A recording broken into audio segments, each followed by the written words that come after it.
Shalom, welcome back. Tavo is the parsha that we're reading this week, and it is powerful as it contains many varied elements that are worthy of our looking at keenly and trying to figure out how they impact our life today. One of the phrases is very familiar to us because we read it twice a year. In this week's Torah reading, Tavo, as well as in the Passover narrative, the Haggadah, we recite, "A wandering Aramean tried to destroy my father." And the reason why the rabbis placed that phrase in the Haggadah is so that we're reminded of our very humble beginnings as a people.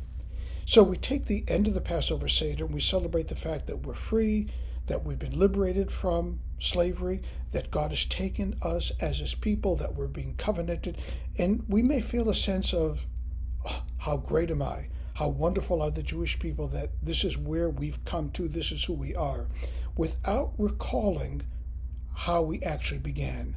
That we began as idolaters, just as the rest of the people of the world, and had God not intervened in the lives of Abraham and Sarah and the rest, we would not be who we are today. So there's this sense of humility that the rabbis thought was vital when we celebrate our liberation each year at Passover. However, in its own context that is excerpted from this week's Torah reading, that's not what it means at all. We find in this week's Torah reading, Moses is addressing the people, and he says, when you come into the land, because you're still in the desert, when you come into the land of Israel, and you realize the ground and the crops, and you plant and you reap, that you bring the first fruits of that are really indigenous to the land, to the Kohen Gadol, to the Kohen that is present there. You present those gifts to the Kohen Gadol with, again, great humility. That may be the linchpin that connects Haggadah, the Passover Seder, with this, and say, "A wandering Aramean tried to kill my father," as you present the 7 indigenous fruits to the Kohen. But key is that now that you are in the land and you present these fruits, to recall that you are now a free person to plant these fruits, to bring them to the Kohen Gadol, and then bring them with great joy.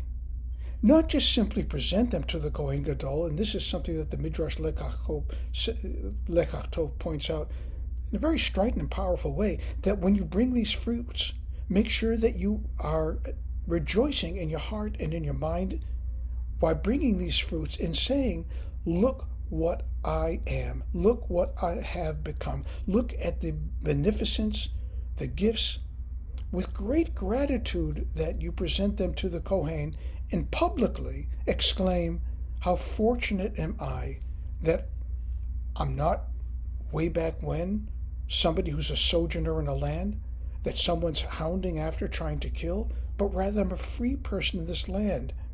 You see, one of the harshest things to deal with in modernity is having plenty. Because when we have so much, we cease to be grateful for the things that we have. Instead, what we want to do is just accrue more. I need bigger, greater, grander, more. I need more of everything. And this, I think, is the tide that the Torah reading today is trying to fight against. That when you have plenty, acknowledge what you have with gratitude and with joy. And what if you don't have that much? And this is something that is brought out actually by the Talmud when it discusses a wandering Aramean tried to destroy my father. What if you don't have a grove? What if you only have 2 trees that you rent in the middle of a grove? Are you still responsible to bring those fruits to the Kohen and with that pronouncement? Because nothing really belongs to you. You're impoverished, or you're living on the very low scale of the economic system of where you are. Are you still responsible? And the answer is yes, of course. It's not a question of how much. It's a question of, do you have enough? And whatever is enough, we should take with joy to bring to the Kohen Gadol. So how does this all splay out in terms of the life that we lead today? It splays out that we're called Jews. And the way you say Jew in Hebrew is Yehudah. And that's a cognate of the word Todah, which means thank you. To be full of gratitude. that is not just our right, that is our responsibility to always be grateful. One of the things that I threw at the congregation that I was serving recently, I said, what do you call a Jew that does not say a blessing over the food that they eat? And there was silence. The answer was a thief. Because if all things ultimately belong to God, our responsibility is to be humble enough to acknowledge that and to say, thank you. Thank you for this water. Thank you for this piece of celery. Thank you for this sandwich. Thank you for whatever. Thank you for the eyesight that we have. This is how we begin this service every morning of every day. Thank you for the gift of hearing. Thank you for the gift of clothes. Thank you for all of the things that would otherwise take for granted. Thank you.